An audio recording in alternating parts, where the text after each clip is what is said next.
We talking about sports, get ball. What it do, baby? Yeah.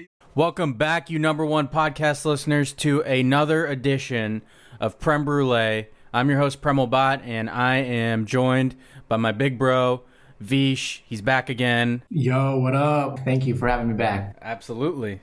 Happy to have you back. We got a lot to get to. But first, new news out the gate is we got to get to a sponsor again. So, what it do, baby? Yeah. Yo, without further ado, a message from our sponsor. This episode of the Prem Brulee podcast is brought to you by Urban Exterior Co. For all your roofing, siding, and gutter needs, please visit urbanexteriorco.com. That's urbanexteriorco.com. Shout out my dude Austin at Urban Exterior. Number one roofing, siding, and gutter company for the number one podcast in your headphones. We moving on up. We got merch now and hats, sponsors. You know the vibes, number one podcast listeners. You shouldn't expect anything else. From the bottom of my heart, I'd like to take this chance to apologize to absolutely nobody. We're building bigger and better in 2021. I love it. It's and hopefully the number one podcast listeners, if you skipped the sponsor like I usually do on my podcast, go back, rewind it, and give Austin a huge shout out. There you go. Yeah, my guy Austin. It's a good dude. All right. Without further ado, let's get going on Yeah Fam or Nah. And first up, Vish, I wanted to get your take on the NBA All-Star air quote weekend in Atlanta. So obviously there were limited fans, seemed to be mostly family. Everything was on one day with most events before the game, and then they saved the slam dunk contest during halftime. Team LeBron beat Team Durant 170 to 150 on a half-court three-pointer from Damian Lillard. Worth noting, Joel Embiid and Ben Simmons were out due to COVID-19 contact tracing. That I think that news broke like the morning of the All-Star game. And then injured players that did not compete included names like Kevin Durant, Devin Booker, and Anthony Davis. So, all that being said, yeah, fam or nah to this NBA All-Star day or weekend, whatever you call it, Vish. So I will have to say this as a disclaimer. I was actually without internet and TV for basically the entire weekend. So it's a big nah fam. I'm zagging here on AT&T. So there was an outage from Saturday morning to Monday afternoon, which was insane. They didn't know what was going on. Ridiculous. I would call, didn't know. So I saw a brief thing. It seemed like I didn't miss much, except for the three-point shootout. I think it seemed like everyone enjoyed the three-point shootout because if Steph Curry's in it and our boy Mike Conley from the Bucks, go Bucks. Go Bucks, baby. It seems like that was something that I only missed, but I think LeBron only played like 10 minutes. Yeah, he played barely any at all. He went into the All-Star saying, like, I'm physically there, but not mentally there, which I get. Seems like he's been playing straight through, especially teams like the Heat and Lakers, which I don't think the Heat had an All-Star, so it was solely reserved for LeBron, who's had very little. I'm even having seen it, by the way, get your shit together, AT&T. I just had something with my internet. I'm a DirecTV guy, but I have AT&T internet, and we just had to call them out. They came out pretty quick, but come on, guys. We're in 2021 here. A lot of people working from home. What do you expect them to do here? Anyway, you didn't miss much, Vish. This All-Star weekend was kind of a dud, and I think probably the players sensed it or maybe brought that vibe into it. None of them seemed too excited about it. The three-point contest was sweet. You know, we're homers with Mike Conley. He literally lost by 1 point, and they added this like Mountain Dew deep three-point zone that's worth 3 points, and it seemed like it was meant for Steph Curry. It really felt like, okay, this will definitely, as if Steph Curry wasn't the greatest shooter this game's ever seen, they added like a deep three-pointer solely made for this dude. So I was kind of salty about that. The dunk contest, yet another year of like fucked up rating. These former dunkers give these weird ass scores, like Cashews Stanley, who's a G League player but competed in the dunk contest, had the best dunk of the night. It was the first one, and they gave him a 44. If you get a chance, if you haven't seen it already, that was the dunk of the night, and they gave it a 44 and took him out of the contest right away. So, I mean, Simons won the dunk contest, Steph Curry won the three-point contest, and the skills challenge winner was Domantas Sabonis. Like, you really didn't miss much. The game, I liked the new format, but Team LeBron dominated all three. It wasn't as exciting as last year's exciting finish to that game, where it was super competitive in the fourth. Team LeBron had built up quite a bit of a lead, so it had less drama. And shout out to LeBron. He's won all 4 times they've done this format. He is clearly the best GM. They might have to force him to not pick anymore. But overall, I'm a not. It was kind of a dud.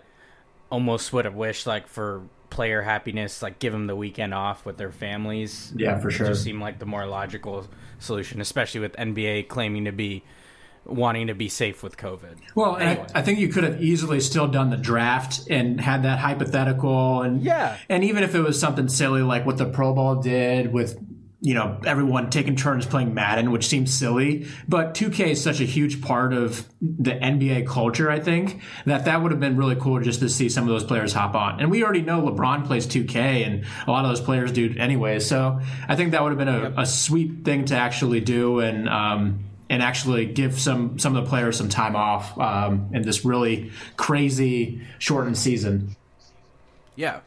And overall, the one part I'm a fan definitely is Mike Conley finally getting an All-Star to round out his historic resume. Even though he was a fill-in, whatever, it's cool to see him finally get an All-Star nod. Did you hear some of the feedback on this? So some of the NBA national beat writers were saying it's probably better at this point if Mike Conley never makes an All-Star game, because he would be the best player in NBA history to never make one. I was like, that kind of makes sense. So he lost that, I guess, claim to fame. I guess he did. He seemed pumped about it, at least. So, all right, we're gonna stick in the NBA before we move on to football. Obviously, the news that probably even beat out the All-Star weekend was Blake Griffin. He got bought out by the Detroit Pistons, and he chose to sign with the Brooklyn Nets after clearing waivers. I wanted to get your yeah, fam or not. Did their odds get odds to win a title? Because obviously Vegas sees them as the favorites right now, and they're playing like it heading into the All-Star break. Did their odds get better with this addition? So I will preface this by saying I haven't seen a minute of Detroit basketball in like 5 years. So I really haven't seen Blake Griffin play. Nobody has. And I don't even think the city of Detroit has, even though now they're downtown, which is crazy, and not in the outskirts of it. So now we're digressing. Either way, I don't think it changes their odds. I still think they're favorites. If Blake Griffin kind of returns to any form that he was with the Clippers, that's great. But if he hasn't dunked in like 2 years, you know something has fallen off. And I don't even know where minutes lie. I mean, I've seen a good amount of Nets games at least, and they seem to have some good depth and what that looks like. They don't need scoring. They don't need that.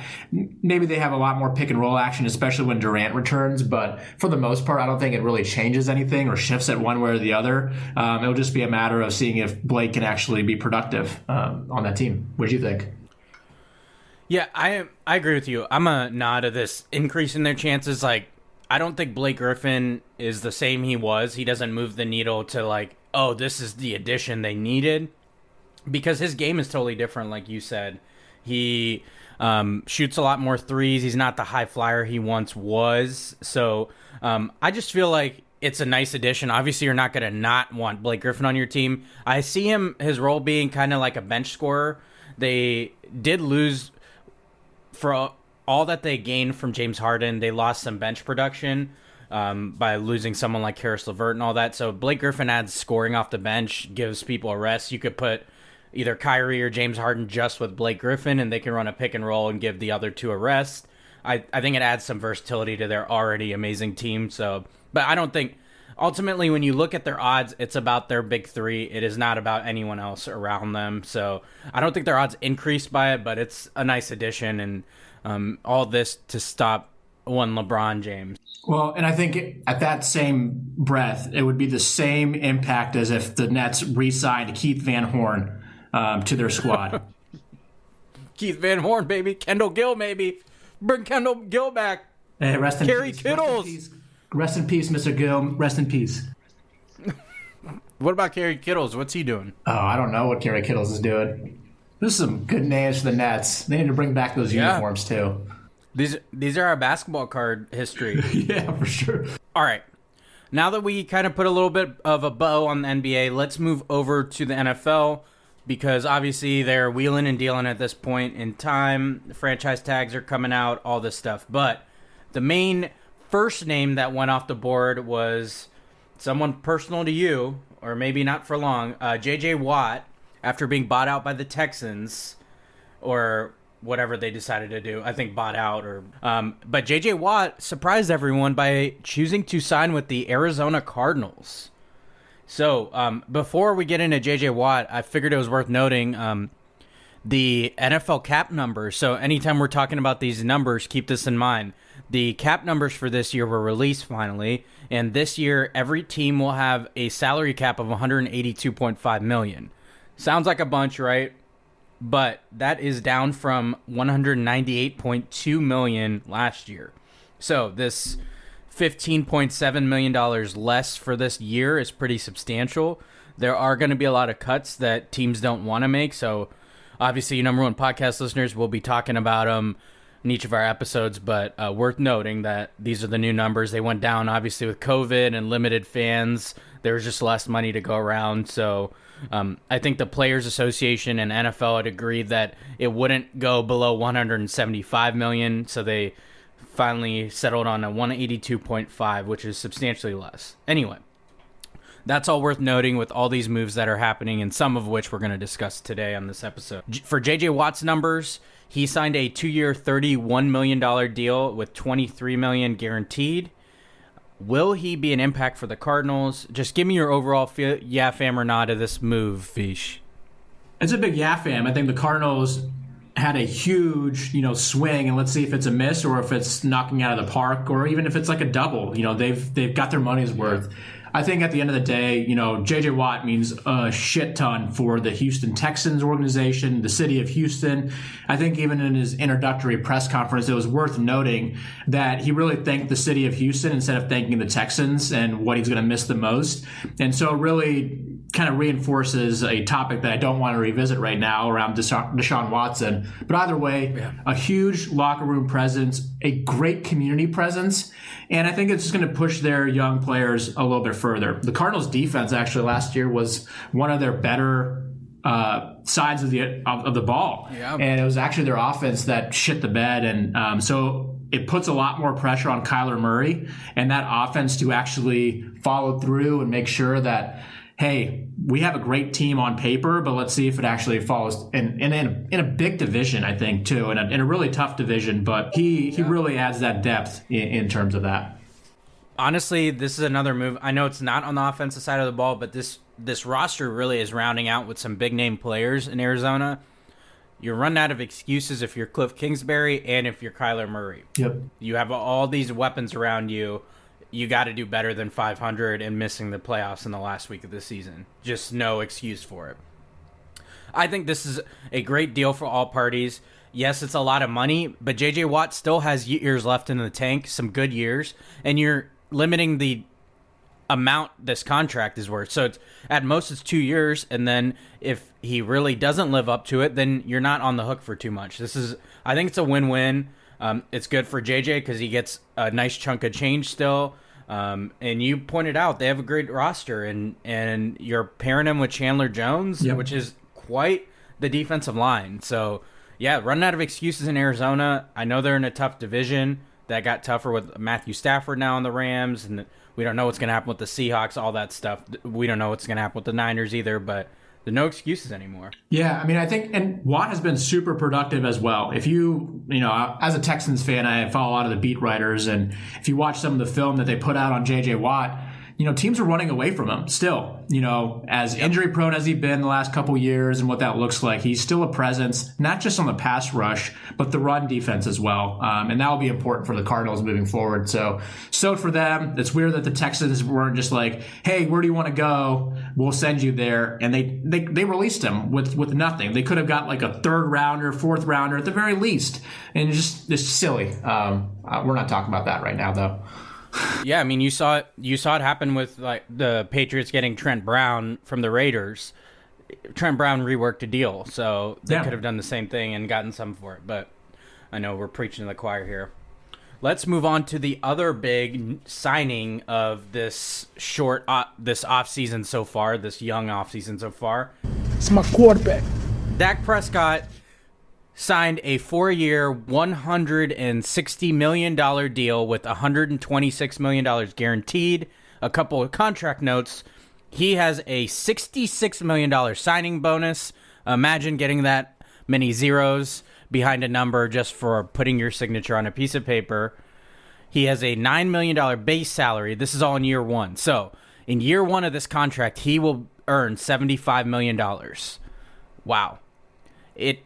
Funny enough, whoever tells you they understand cap numbers, they probably don't, because funny enough, this big figure of $75 million in year one actually brings Dak's cap number down to $25.5 million, which is 12.2 less than he would have been if he played under the franchise tag. Have no idea how that works out. I have some idea, but I won't bore you guys with the details. But anyone who claims to know cap numbers doesn't know what they're talking about. The other thing that was kind of missed amongst this, this is definitely a home run for Dak. Obviously, no other way to look at it. But the deal is actually a 6-year deal that voids to 4 years.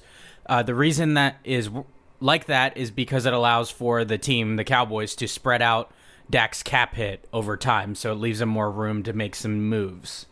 Dak is now the second highest paid player if you go by average annual salary. He's below Patrick Mahomes at $45 million per year and just above Deshaun Watson, who's earning $39 million per year. Russell Wilson is fourth on that list at $35 million per year. Dak also has a no trade clause and a no franchise tag clause. And then a few other things before we get our takes here. Those wondering about cap space, I know we talked about the figure now. The Cowboys can and likely will create roughly $36 million more in cap space by restructuring the contracts of DeMarcus Lawrence, Amari Cooper, and Zach Martin. So those with that narrative about Dak costing or he should have taken less or whatever for the team, mind your own fucking business. Congratulations, you played yourself. Okay. All that being said, yeah, fam or nah, I'm going to start this one out just so I can get it off my chest here. And then I'll get your take here, Vish. I am a yeah fam for this. I cannot stress this enough. Yeah fam. Good for Dak, and fuck the Jones family for dragging this out and playing themselves. We've literally talked about this for 2 or 3 goddamn years. And just fucking think about this damn family if they would have signed Dak when Carson Wentz and Jared Goff's bum asses signed their contracts. Don't you dare fucking blame Dak for getting all the money he deserves. It was the Jones family who fucking played themselves, and they deserve to suffer. I'm glad Dak got all the fucking money he deserves. I've said it before, I'll say it again. I don't give a fuck what happens to the rest of this team. They did everything ass backwards.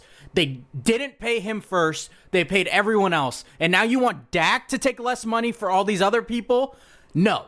That's not how it fucking works. He's the only reason the Cowboys have been halfway decent. You saw what happened when he was off the field. So, good for fucking Dak. I'm a yeah fan for this. And yes, they're going to create space and all that stuff. They better, because they fucked it up otherwise. And if everything is fucked up because they had to sign Dak to this contract, it serves them fucking right. I've already accepted the fact that I will not be happy rooting for this fucking team as long as this Jones family runs it. So, what does it fucking matter to me? Fuck them. They played themselves. They deserve this. And now Dak gets to be a free agent. He gets everything he wanted. He won this hands down. There's not an ounce of this that supports the Jones family. They didn't win a single ounce of this besides the fact that they get to keep a franchise quarterback. They did everything wrong. Dak did everything right. He bet on himself. His price went up even though he got injured. I was so worried about that. His price went up. He got everything he wanted, a shorter deal. He's going to be a free agent again at age 31, and good for him. He really bet on himself, and he fucking won, and that's a good lesson for any of us.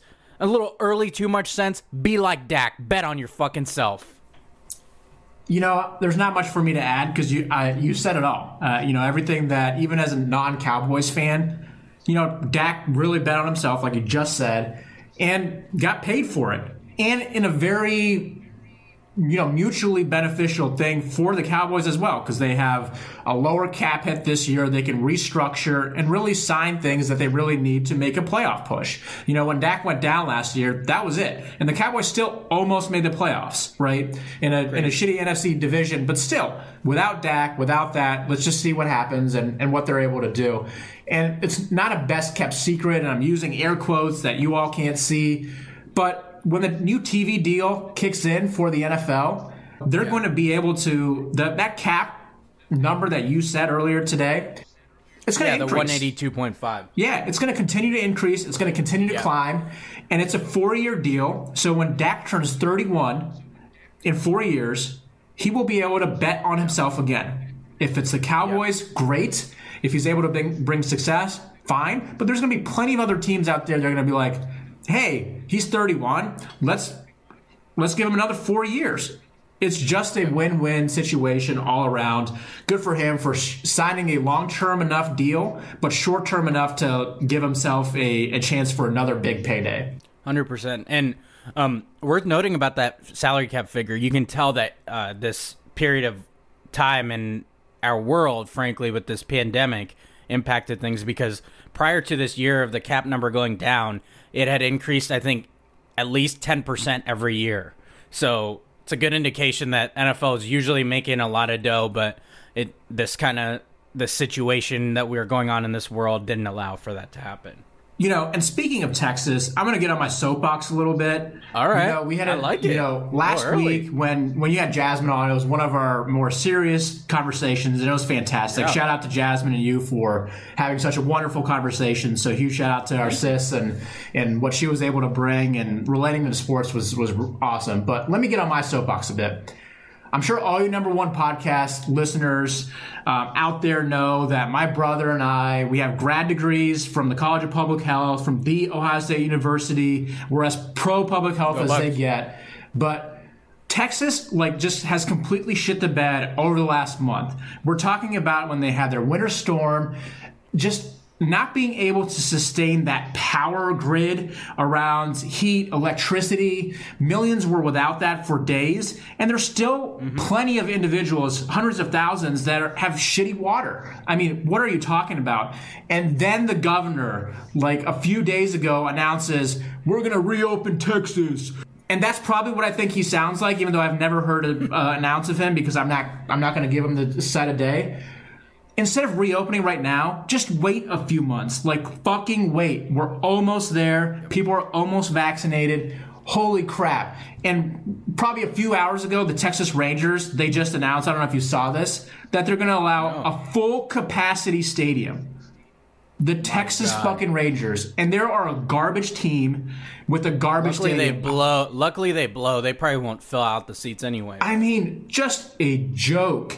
And I just hope that our family that's out there, they just stay safe, clear of all this. It's just so silly. So sorry and thanks for allowing me to get some microphone therapy on it. But yeah, great point.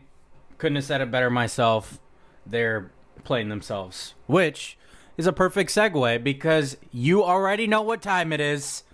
Hit that intro, baby. I'm petty as hell. And I'm super petty. Here we Petty Le Pew. go. That's right, you number one podcast listeners. It is time for You Played Yourself. And first up on You Played Yourself, we had to start with this dude, Zlatan Ibrahimovic. He deserves this probably more than anyone in the recent history. So, Zlatan, in case you missed it amongst all this going on in the sports world, he said the following, quote, "I don't like when people, when they have some kind of status and they do politics at the same time as what they are doing," end quote. So, Zlatan Ibrahimovic said this about LeBron James and other high-profile athletes, essentially telling them to stick to sports. Yeah. What you're hearing, yeah, I understand 100%. You're shaking your head. I can sense it through the number one podcast listener headphones. So, in response to that, LeBron, obviously he was going to be asked about it. He said, quote, he was the same guy who said when he was back in Sweden, because his last name wasn't a certain last name, that he felt that there was some racism going on when he was out on the pitch.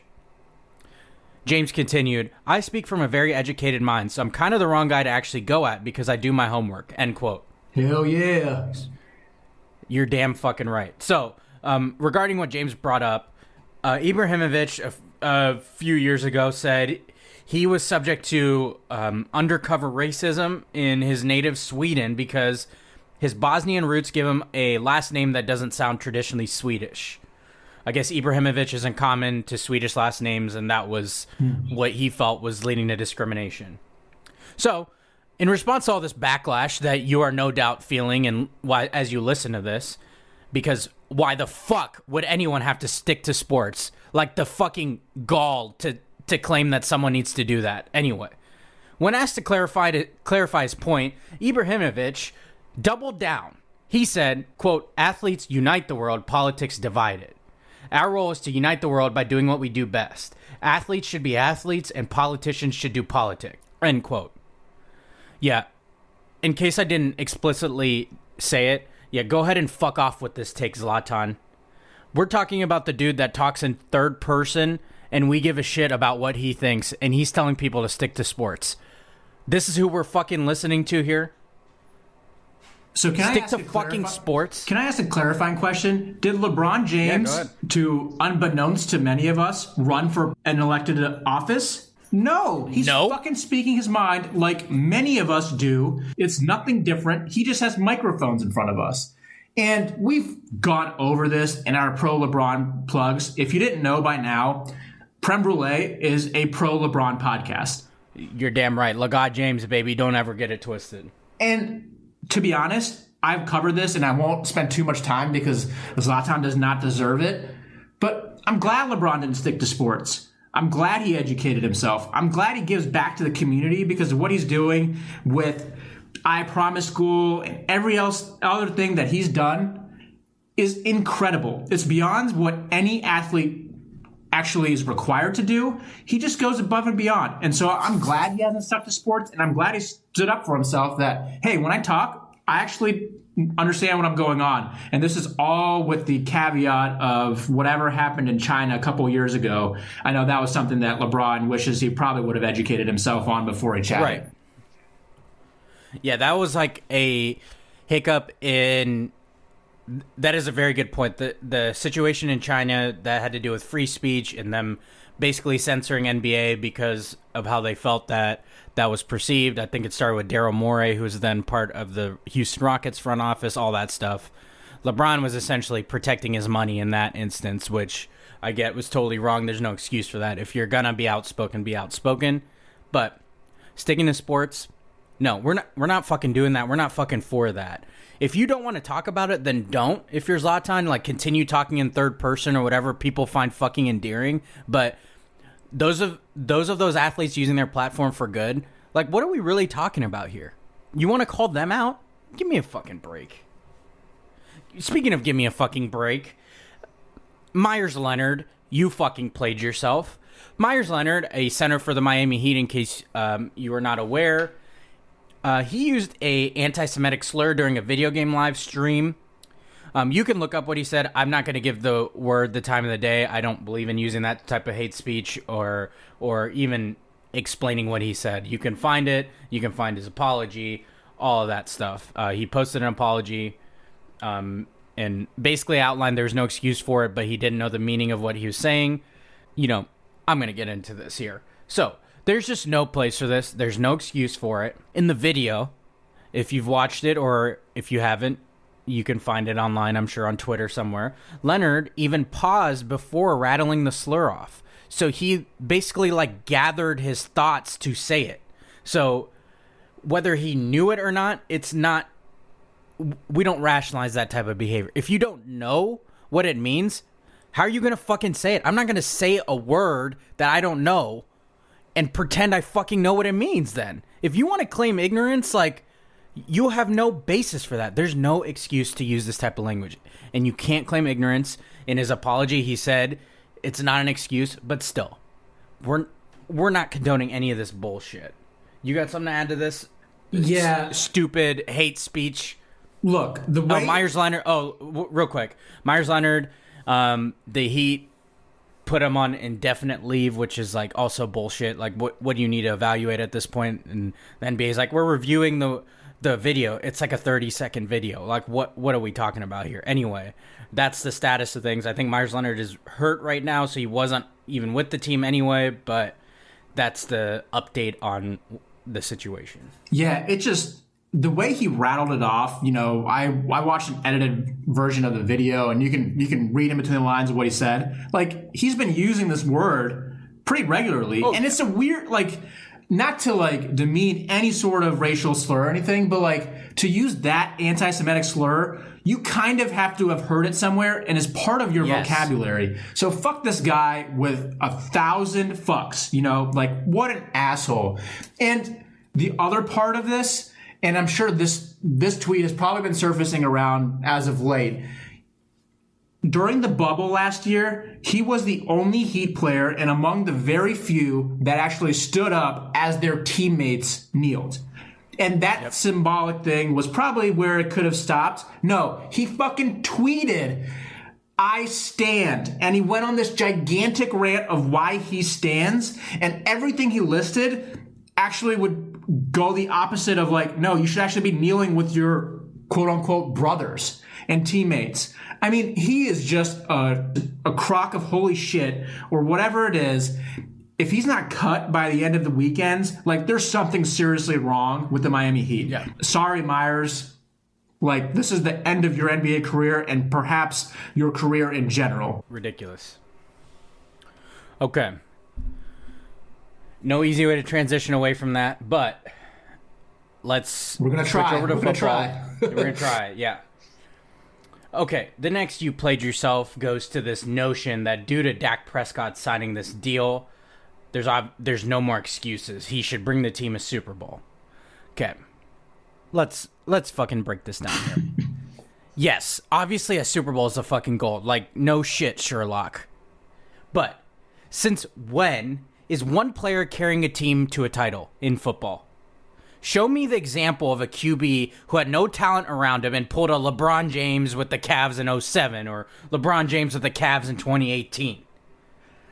That exact line of thinking died in Raymond James Stadium this past Super Bowl, when you might be able to still find a fucking imprint of Patrick Mahomes' jersey in the grass on account of his starting tackles being out. Give it a fucking rest with this. Yes, the expectations are a little higher. They always were. He's quarterback of America's team and the second highest paid player. Don't you think he fucking knows that already? Like, it doesn't automatically make this Super Bowl or bust. If Dak was healthy last year with that sorry-ass offensive line and sorry-ass defense, are you all of a sudden thinking, oh, we should have been this far in the playoffs because he was getting paid a certain amount? No. You can only go so far with unique quarterback talent. And show me the fucking example of a quarterback that did it by themselves. I'll wait. Like, you won't be able to find it because anyone you point to had weapons around him. You want to look Cowboys examples? Yeah, Troy Aikman carried his entire Cowboys teams in the 90s to the Super Bowl. Forget Emmitt Smith, all-time leading rusher, Michael Irvin, Hall of Famer. Forget all those names and that big-ass offensive line. Forget that. Steve Young, he didn't have any receivers to throw to, am I right? Fuck Jerry Rice. Like, what are we talking about here? Keep his name out your fucking mouth. If not, talk about all the other quarterbacks that way. You hear all this talk about Carson Wentz, all the drama he threw in Philadelphia. Okay, now he's on a new team. Do we hear Super Bowl expectations for him all of a sudden? He's still getting paid the same amount. Give it a rest. Yeah, I think the only thing I disagree is when you said America's team. I don't know if that's necessarily still true around the Cowboys, but we won't go down that mode right now. Just so you know, I'm probably gonna bleep that out as if you said a cuss word. Hey, that's fine. You can bleep all you want. America's team, air quotes, quote unquote, Is the Dallas Cowboys. It's Dallas Cowboys, but there is America's team. Everyone either hates or loves teams, and that's just how it is. Look, you're absolutely right. If you have an above average QB, and that's what Dak Prescott is, pay him. It doesn't matter. Not every team is going to win the Super Bowl. You just have to find the luck of the draw and actually just hit the gold, right? And that's ultimately what it comes down to. You know, I'm glad Dak got paid, even coming off a brutal injury. He bet on himself, like you said earlier, and it also helps set up for the other two quarterbacks that will get paid here in a little bit, Lamar Jackson and Josh Allen. They're going to be just swimming in that Scrooge McDuck gold coin, the DuckTales opening. You've all seen it. You all can image it. That's exactly what it's going to be. And good for that. I mean, the owners have a lot of money. They own an NFL team by choice. So if they got to pay the players, pay the players. It's a great point. Yeah, Lamar Jackson, Josh Allen will be next up, and then we'll see what kind of numbers they draw and what people have to say about them. Last up on You Played Yourself, we got to talk NFL draft here. It is now under 50 days until the NFL draft, which is very exciting for us people who've had a longer offseason than most, pointing at myself here. So, as NFL draft season is quickly approaching, let me give you a preliminary You Played Yourself if you fall for certain things. This is just kind of a warning shot for all of you. So we've now entered the portion of the NFL draft season where we hear about random non-football factors scouts try to tell us to fall in and out of love with prospects, throw up smoke screens. I'm assuming for teams, I'm guessing they work with teams to do this, to put stories out there. I don't know. I'm not a conspiracy theorist, but some of these definitely feel that way.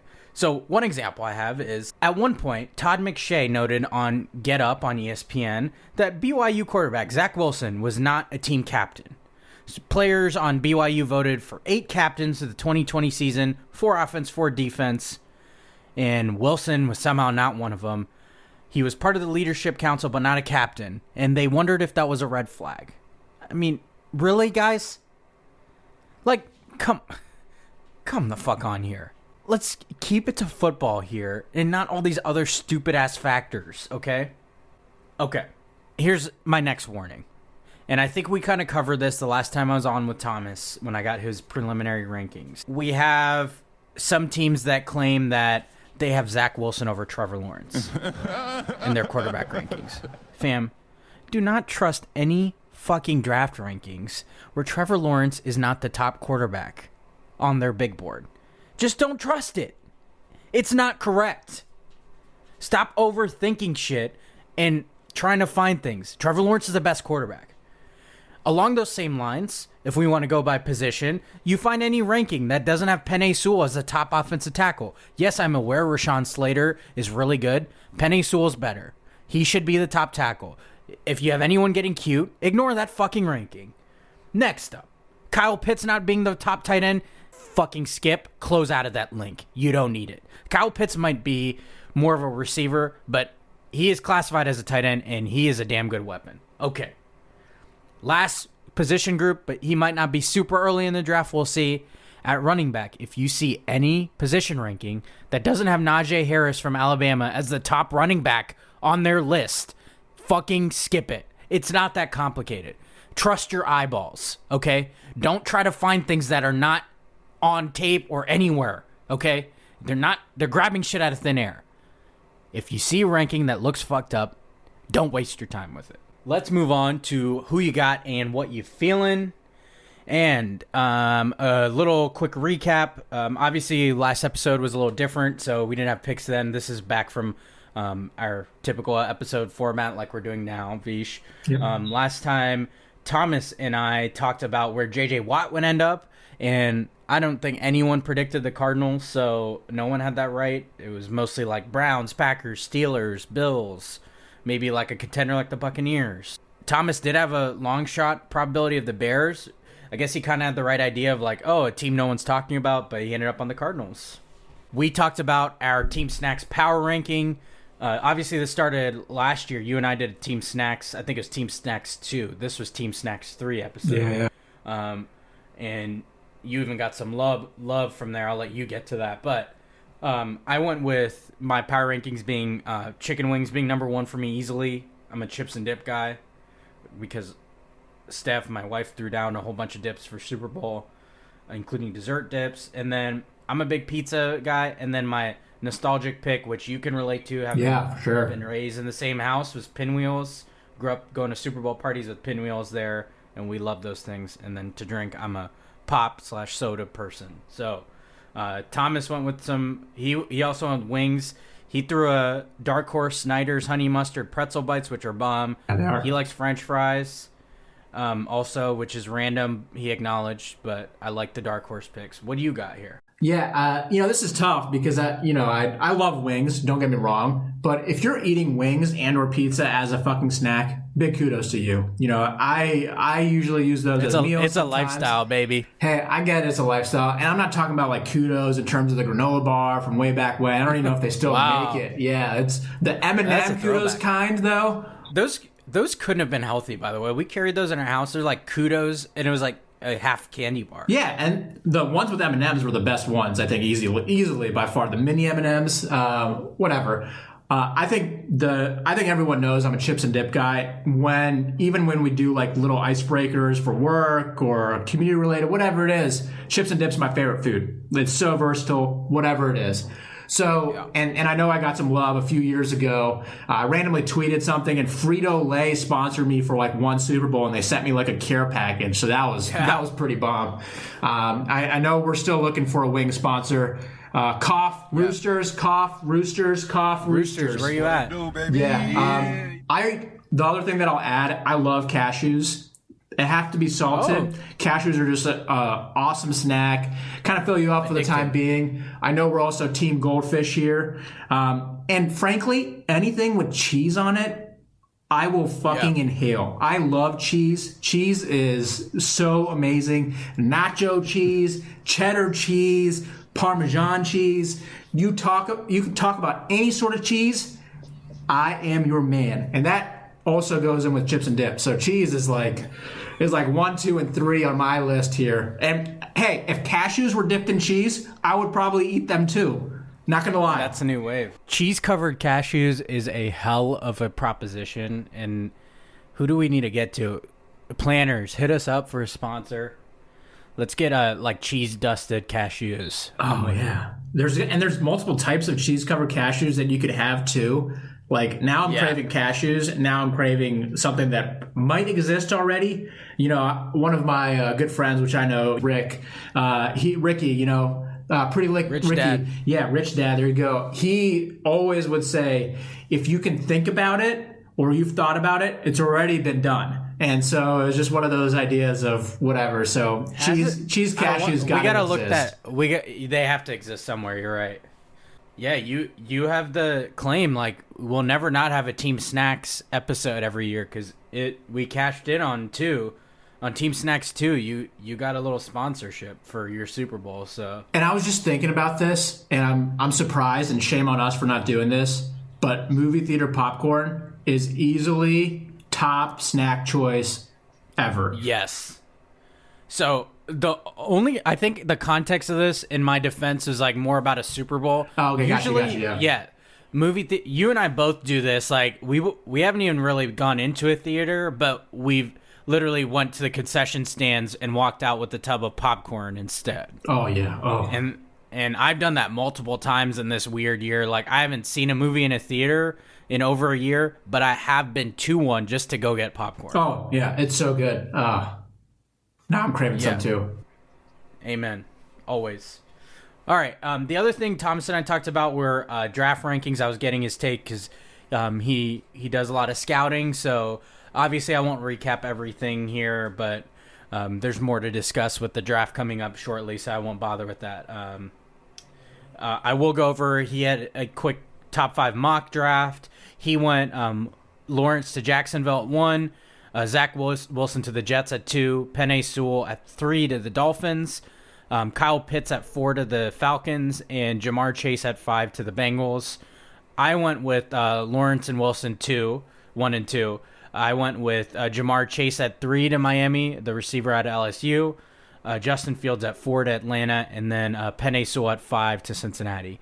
Another thing, if you see a mock draft where the Cincinnati Bengals do not take Penei Sewell and he's still on the board at number 5, close that link. Because if Cincinnati does do that, they don't deserve anything nice. Okay, so let's get that clear. Like if you're one of those teams in the 6-7 range and like, oh, it'd be nice. I'm a Cowboys fan. It'd be nice if Penei Sewell dropped to 10. He should not fall to 10. Like, there's no scenario where he should fall to 10 unless everyone trades up for quarterbacks in like the top 9 picks. I don't know what to tell you. Like, don't believe it.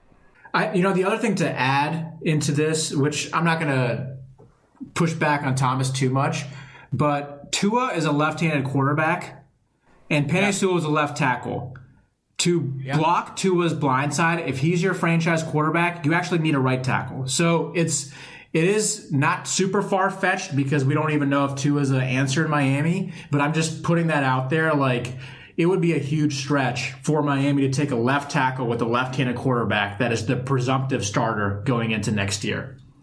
And again, this is all contingent on Watson and Wilson and what happens with them, but this is just as it stands right now. Who knows? I know it's totally different to play on the other side. It's totally different footwork, so I would imagine he'd be versatile to do that, but it's definitely worth noting. Maybe the Dolphins know something we don't, as in the Deshaun Watson sweepstakes. Could be my new favorite team. Whoop, whoop. Could be. Yeah, you might need to. The teal and the orange. It's a good colorway. Yeah, it is. It is nice. Okay, this week I wanted to get your NBA power rankings heading into the second, I guess, air quote, half of the season after the All-Star break.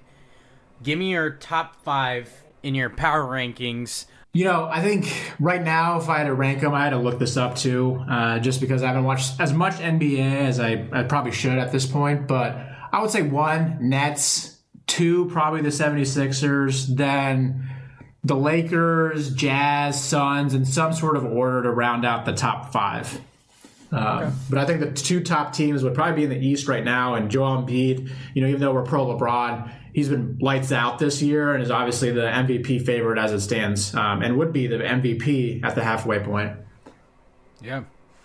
I have Nets 1, Lakers 2, Sixers 3, Jazz 4, Suns 5, and then Nuggets and Suns were close for that 5 spot, but I liked the addition of Chris Paul. I liked it from the start, and they seem to be doing really well with him. Yeah, I mean, it's amazing that a lot of these teams, they have versatile big men, right? But Joel Embiid and the Lakers are only down because AD's out. And obviously, we'll know a little bit more about them and his injury as time goes on. Rudy Gobert with the Jazz, runner for Defensive Player of the Year, and DeAndre Ayton has played really well for the Suns. And so you have some big body teams there. And then even if you add the Nuggets, Jokic is another MVP candidate. So you're talking about some of the top 6 teams that have these big men. And so it's crazy how we went from a shooting league, the Rockets small ball, to something like this. It's kind of chaotic, and how the ebbs and flows of the NBA really at front and center. Yeah. Pun intended there. You see what I did? Front and center. We'll see where Andre Drummond winds up too if he gets caught out by the Cavs. Yeah. Okay. Regarding the NFL offseason, there have been franchise tag designations coming in fast and furious. I wanted to cover some of the notable players that were franchise tagged, some others that didn't end up being franchise tagged that were somewhat surprising that some people figured might happen. So a couple notable names that will reportedly be franchise tagged. The Tampa Bay Bucks chose to go with Chris Godwin as their franchise tag. They had a couple players that were probably candidates. They had Shaq Barrett and Levante David as potential franchise tag candidates. They got a very team-friendly deal out of Levante David. I think it was like 2 years, $25 million or something like that. Yeah. And then we'll see what happens with Shaq Barrett, who's obviously a tremendous asset for getting sacks. The Bears franchise tagged Allen Robinson. You had the Giants do that with Leonard Williams. A bunch of safeties got franchise tagged. The Saints, Marcus Williams, Jets, Marcus May, and Broncos, Justin Simmons. The Jaguars surprisingly tagged Cam Robinson, young offensive tackle. A couple more offensive linemen across the board. Panthers with Taylor Moton, and Washington football team with Brandon Scherf. Worth noting, Dak Prescott did get designated as a franchise tag. The reason they did that is that helps them fulfill the no franchise tag clause in his new contract. Basically, by doing this designation, once he signs his extension, in the future, he won't be able to be franchise tagged again after he's agreed to a contract. I think some names worth noting that did not receive franchise tags that were kind of iffy, and maybe some people thought they would. The Lions did not franchise tag Kenny Golladay. Same with the Packers and Aaron Jones. The Seahawks and Chris Carson. Chargers, Hunter Henry was not tagged. Steelers, Bud Dupree was not tagged. Texans, Will Fuller was not tagged. And the Titans tight end, Jonnu Smith, who definitely broke out. If you had him in fantasy, you know what we're talking about here. So, I wanted to talk about who we thought, which franchise tag or not franchise tag would be the biggest impact. So I'll go ahead and go first, and I'll get your thoughts here. My pick is Kenny Golladay right off the bat. I think Kenny Golladay is a very slept-on, great wide receiver, and he now enters a free agent pool that all of a sudden isn't as deep as we all thought. You know, Allen Robinson was tagged. Chris Godwin was tagged. Those are names that we're seeing like, oh, these are big names entering this pool. Now Kenny Golladay was already at the top of that list, and even more is going to be sought after because of other people not being available. He is a very complete wide receiver, great route runner. He makes difficult catches. He would make an immediate impact on a team that needs a new wide receiver one. I know some people don't sleep on like Detroit receivers, and they flew under the radar, but Kenny Golladay, when healthy, is very good.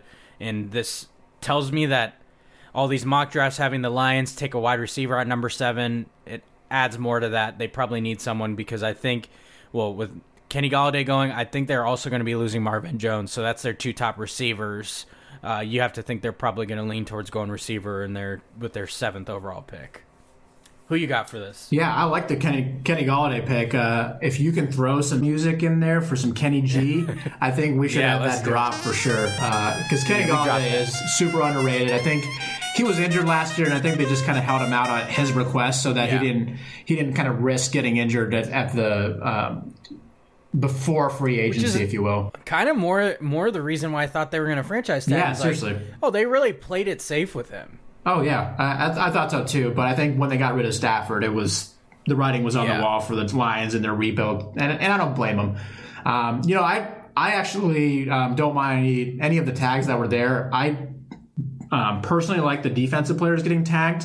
We had 3 safeties. I'm going to really pick like Marcus Williams and Justin Simmons. Marcus Williams with the Saints, and then Justin Simmons with the Broncos. Both Pro Bowl safeties for whatever that means, but Justin Simmons is an All-Pro, second team All-Pro, I think a couple years ago as well, and they're super crucial for their teams. Their divisions are pretty rock solid. We talked a little bit about Mahomes and being in the AFC West with the Broncos and the Saints. They're in a pretty tough division in terms of offensive firepower. So having those safeties really be that quarterback on defense, if you will, to help kind of offset and figure out what that looks like. So I really like it for those 2 teams, and I think it's smart for them just to see, hey, what happens with this, and do we want that long-term deal? I think it's harder to do long-term deals with defensive players anyways, just because you can kind of refresh at each draft, and it kind of sucks for our veteran players, but for these 2 safeties, good for them. The Marcus Williams one is very intriguing because the Saints are already in big cap issues, and then they franchise tagged him, and I think they're like that franchise tag put him another $10 million. They're over the cap by like $70 million, I think I heard, so that franchise tag was very surprising on their part. But I like those picks. I can't relate to having a really star safety, so. Also, not these non-franchise tags for running backs. It's going to it's going to be pretty tough for running backs in these markets, especially with this trend of not valuing them. So hopefully Aaron Jones and Chris Carson can get some dough their way for their own sake. Okay. Now it's time for What You Feeling. And I wanted to go first because I had to plug. I brought them up at the beginning. But these Prem Brulee hats we got out. Shout out to you, Vish, and Jackie, my sister-in-law, for inspiring these by getting... so Vish and Jackie got me a Prem Brulee podcast-themed birthday gift last year that included a hat. And ever since then, it's been kind of my vision to be able to have hats with Prem Brulee to rep the #1 podcast in your headphones on the #1 hat that you'll ever wear. And we delivered on that. Got them to close friends and family. Still got some in supply and more hopefully on the way. But I wanted to give a big shout out to you and Jackie, and then also my dude Sam Grayson for helping me get these made. So you #1 podcast listeners, this is an announcement for you. Get at me if you're sharing, reviewing, spreading the news on the #1 podcast in your headphones. I just might be sending you some fresh gear to rep. So hit me up. You know where to find me. If you're sharing these, let me know.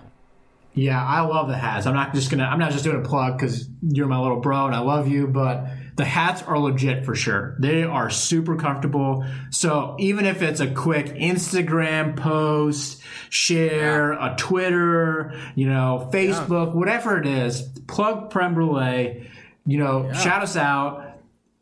And the hats are just awesome. So Sam really knocked it out of the park, and great choice on your end to get that comfort level. And sometimes it's underrated to have just a already well-worn hat as a new hat right out of the box. It's rare. So get at it. One thing I'm feeling, I think I already talked about it. Our cable was down, but one thing that wasn't was the ability to play Crash Bandicoot on our PlayStation. Wow. So my wife Jackie and I, we played some Crash Bandicoot. We have a good system going on where she does most of the levels and really gets through it, and then at the boss time, it's just a pass and play type of method. So we make it work. So we got through a lot of Crash levels, as you can expect, since we didn't really have internet or TV to focus on. So I think that's what I'm feeling is being able to get through some few levels of Crash Bandicoot 4 that's specific to the PlayStation. Love it. Also, shout out to the old, was it PS1 or PS2 game we used to play all the time, Crash Team Racing. Oh, yeah. Well, it's still there's a version of it. Yeah, there's a new one. I almost bought it, but it was too pricey. It was too pricey for me to not have, we used to have the multi-tap on lock. Oh, yeah. The kids in the neighborhood, we go post up in the basement, plug in 4 controllers, and throw down. Crash Team Racing, underrated. All right, you know how we like to finish each episode? Let's drop that too much sense for you. All right, my too much sense for this episode is, fam, be there to listen. I talk about checking on your people all the time. It's very important. But when someone opens up to you, your first job is to listen. And it might end up being your only job in that particular moment. Find positivity and pride in being a listener for someone. It's not always important to impart our opinion on a situation, but we can't always just be there for someone. Like I said, it may be all they need in that particular moment and for that time being, but it's still very important. Yeah, love that. Love that. All right, you #1 podcast listeners, that does it for another edition of the #1 podcast in your headphones, Prem Brulee. Vish, I want to thank you for joining me as always. Yep, anytime. Always awesome to have you on here, big bro. Love it. It's always great microphone therapy. I'm not going to lie, and it's always great seeing you and being able to do this live. It's kind of cool, so I love it, and thanks for doing it, and thanks for having me, and I love you, little bro. Too. All right, you #1 podcast listeners, you know the drill. There's fresh gear now even to incentivize you. Show love to the #1 podcast in your headphones. Share, like, subscribe, tell a friend to tell a friend, and then get at me if you do. You might find yourself with some fresh new gear on your head to match your #1 podcast listening headphones. You have a #1 podcast wearing hat to go along with it. And that'll do it for my big bro Vish. I've been Premal Bot. Prem Brulee. We'll talk to you next time. Peace.